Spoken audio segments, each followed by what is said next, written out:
Halo sahabat hijau, jumpa lagi. Masih bersama saya Dwi di sini, salam hijau ya. Udah lama nih kita nggak bikin tutorial ini. Nah, dan untuk info kali ini sahabat hijau, kita akan berbagi tip nih, yaitu masalah pemupukan, yaitu dari fase vegetatif sampai fase generatif. Jadi artinya pemupukan yang tepat itu yang seperti apa? Apakah sudah tepat pemupukannya? Oke, saya akan jelaskan sahabat hijau, tapi sebelumnya mohon maaf ini versinya hijau garden. Sebelum kita melakukan pemupukan, ada hal yang wajib yang perlu kita ketahui ya, yaitu pertama, misalkan kita mengaplikasikan pupuk bila mana pH tanahnya asam atau drop, itu tidak akan terserap maksimal oleh tanam. Jadi alangkah baiknya untuk yang pertama kali sebelum kita melakukan pemupukan, kita aplikasikan pupuk, namanya pupuk kalsium. Ini mereknya bebas ya sahabat hijau ya. Jadi bukan hanya ini, kebetulan ini saya infokan karena saya menggunakan ini. Itu ada kandungan boronnya sebesar 10%, dan untuk paklobutrasolnya juga 10%. Untuk CaCO3 nya itu 77% ya. Sahabat ya, cukup tinggi untuk kalsium ya.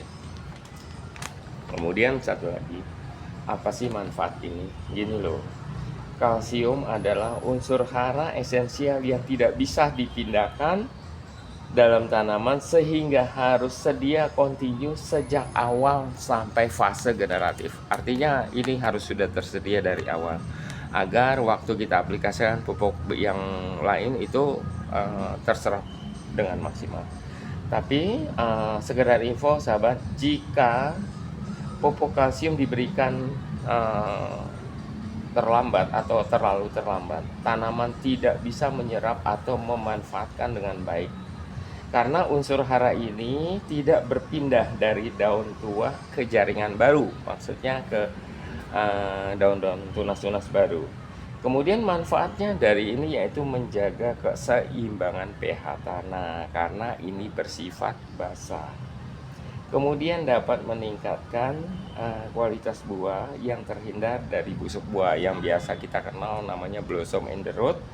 Kemudian memperkuat dinding sel, lebih tahan terhadap hama dan penyakit. Oke sahabat hijau, jadi intinya di media tanam udah kita aplikasikan. Biasanya kalau di skala pertanian itu, kalau di kebun atau di bedengan itu sudah masuk misalnya kapur dolomit, yang penting unsurnya kalsium. Oke, itu yang pertama, yang penting pH-nya tidak drop. Oke sahabat hijau, kita lanjut, yaitu masuk tahap yang pertama. Tahap yang pertama yaitu fase vegetatif. Oke, saya jelaskan untuk anggur ini ya, khususnya tanaman anggur ya. Usia tanaman anggur bila mana kita tanam, kira-kira awal tanam tinggi 1 meter, misalkan sahabat di bibit ya 1 meter. Setelah kita tanam, itu usianya sampai 2-3 bulan, kita akan memberikan pupuk ya, tapi dengan catatan sebelum kita memulai sahabat hijau, di situ kan ada tuh, itu senjata rahasia media bagus ya di sana ya. Oke, jadi media-media bagus mungkin sering lihat di video-video kita sebelumnya. Oke, kita masuk fase vegetatif, adalah merupakan tahap awal pertumbuhan tanaman ya.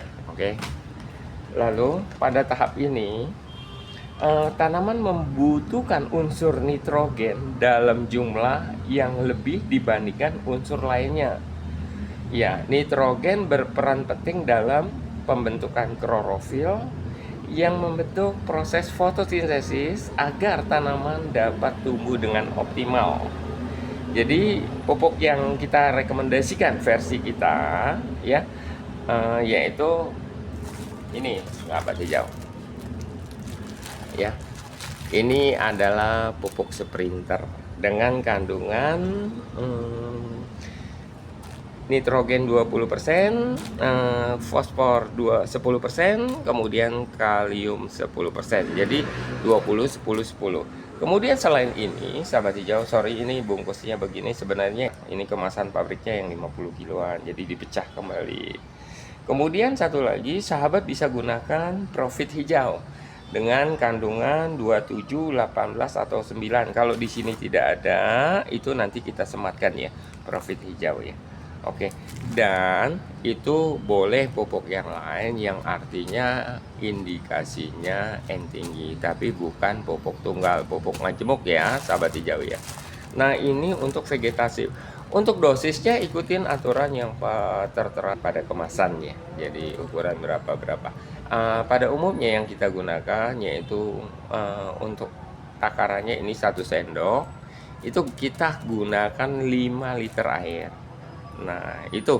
Jadi kita aplikasikan 1 sendok 5 liter air, kita aduk, kemudian kita siram ke media tanam. Ini untuk fase vegetatif atau pertumbuhan. Oke, sahabat hijau, kita masuk fase yang kedua. Untuk fase kedua ya, yaitu fase transisi yang kita katakan ini fase transisi. Fase transisi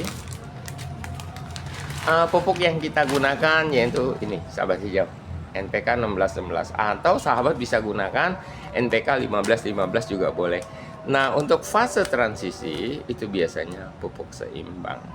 Oke, buat selanjutnya sahabat hijau, kita memasuki fase generatif. Fase generatif yaitu usia tanaman antara 6 bulan ke atas ya, sampai 1 tahun.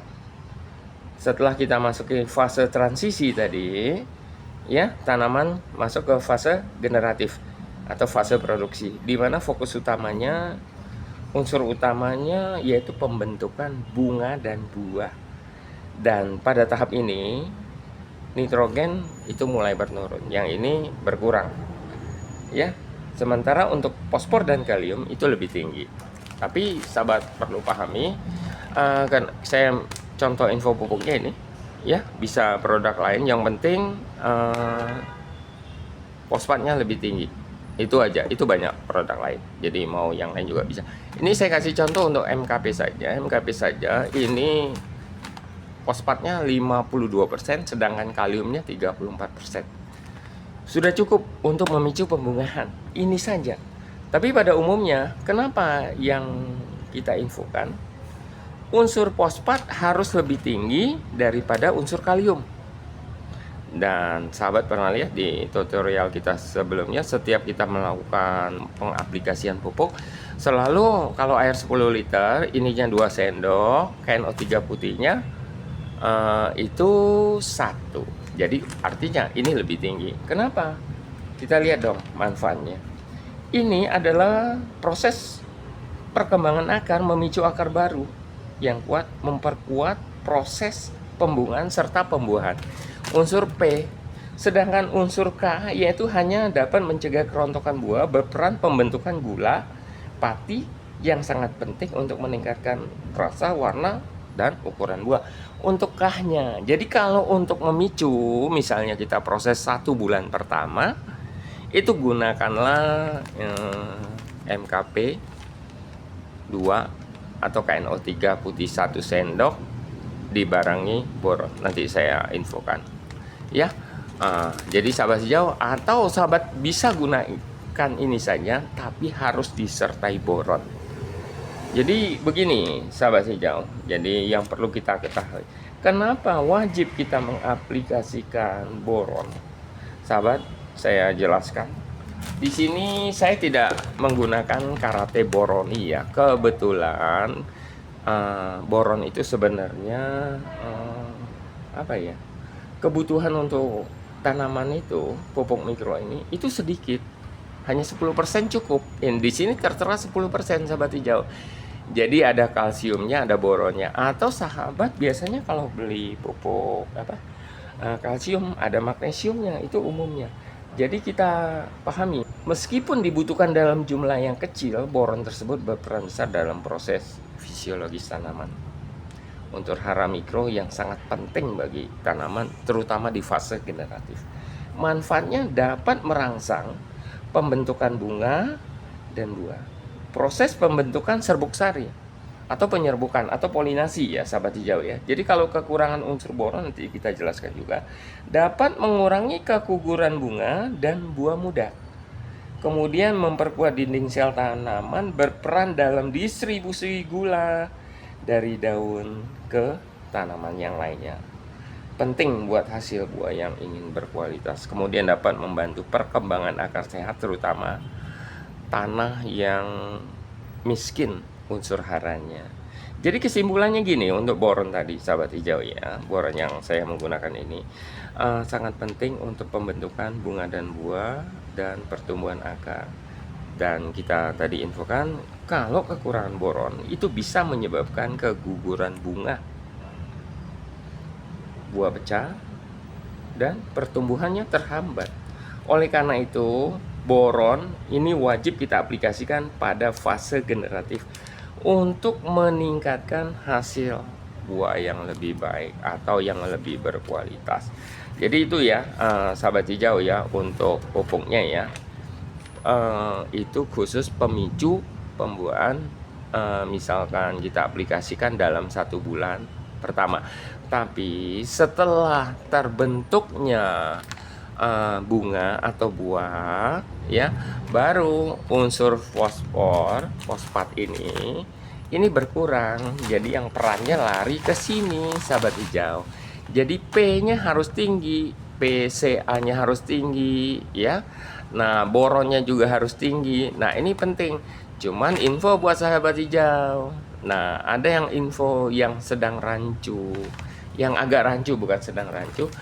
Biasanya pada umumnya yang kita katakan MKP KNO3 plus boron.